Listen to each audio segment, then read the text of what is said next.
안녕하세요 인싸 여러분, 시박사예요. 생활 속 자연스레 녹아있는 오늘의 과학 주제는 요즘 엘리베이터 버튼같이 사람들의 손이 자주 닿는 곳에 항상 붙어있는 이 반투명한 Cu 플러스 필름, 즉 구리이온 필름의 정체에 대해서 알아보는 시간을 가질 거예요. 대체 이 구리이온 필름의 정체는 무엇이며 어떠한 효과가 있는 걸까요? 궁금하다면 이 시박사에게 5분만 빌려줄래요?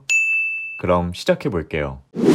구리는 원자번호 29번의 원소로 영어로는 copper, 원소 기호로는 Cu로 알려져 있답니다. 구리는 정말 몇 안 되는 천연 금속 중 하나이자 거의 인류 최초로 쓰인 금속 중 하나이며 미 지질 조사에 따르면 산업에 쓰이는 금속 중 철과 알루미늄 다음으로 가장 빈번하게 쓰인다고 합니다.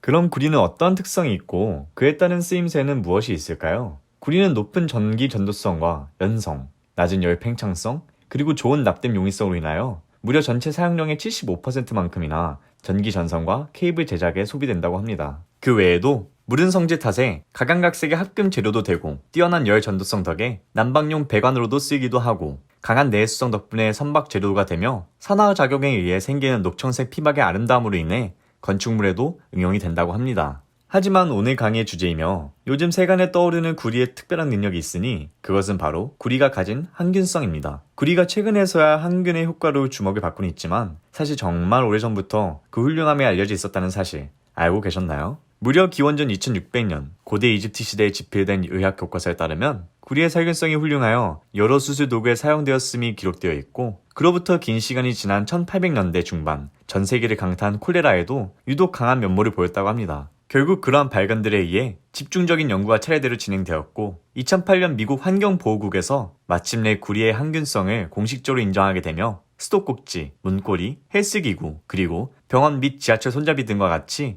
유동인구가 많고 사람의 손이 자주 닿는 장소에 고루 쓰이고 있는 지금 이 현재 시점까지 거슬러 올라오게 됩니다. 그렇다면 대체 어떠한 효과들이 있었기에 그러한 인증을 받을 수 있었을까요? MIT와 영국의 사우스햄프턴 대학을 포함한 여러 과학 연구기관에서 이루어진 연구에 따르면 적절한 온도와 습도를 설정한 뒤 구리를 포함한 플라스틱, 스테인리스, 실리콘과 같은 물질 위에 갖가지 병원균들을 배양한 결과 플라스틱과 같은 재질에서는 최소 5일간 전염성을 띠고 생존한 사실과는 달리 구리에서 배양된 병원균들은 1시간이 채 되지 않아 비활성화되기 시작했고 4시간 뒤에는 거의 사멸되었다고 합니다. 그렇다면 과연 그 사멸의 원리는 어떻게 되는 것일까요? 구리 또는 구리가 들어간 합금 표면 위로 병원균의 교차 감염, 즉 접촉이 생기게 되면 구리이온이 병원체의 세포막을 공격하게 된답니다. 그렇게 공격당한 세포막의 구멍이나 그 틈으로 구리이온이 들어가게 되고 입장하게 된 구리이온은 세포 내부의 영양소 및 수분 공급을 막게 되며 세포 간의 신진대사를 무너뜨려 병원균을 파괴하는 원리라고 합니다. 이러한 구리의 특성을 고려하여 응용한 것이 구리 필름이 되는 것입니다. 구리 필름의 구성 요소를 보아하면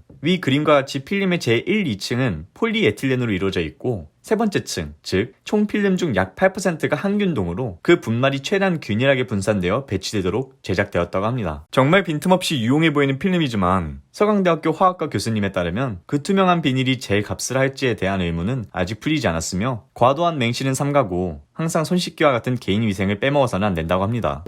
자, 이렇게 인싸답게 엘리베이터 속에 자연스레 붙어있는 이 필름의 정체는 무엇인가에 대한 답을 과학적으로 알아보았습니다. 어때요? 한층 인싸다워진 모습이 느껴지나요? 시청 정말 감사드리며 다음 시간에도 생활 속에 자연스레 녹아있는 핫한 과학 주제로 찾아뵙도록 하겠습니다. 이상 인생은 사이언스의 시박사였으며 인싸분들 다음 시간에 또 만나요.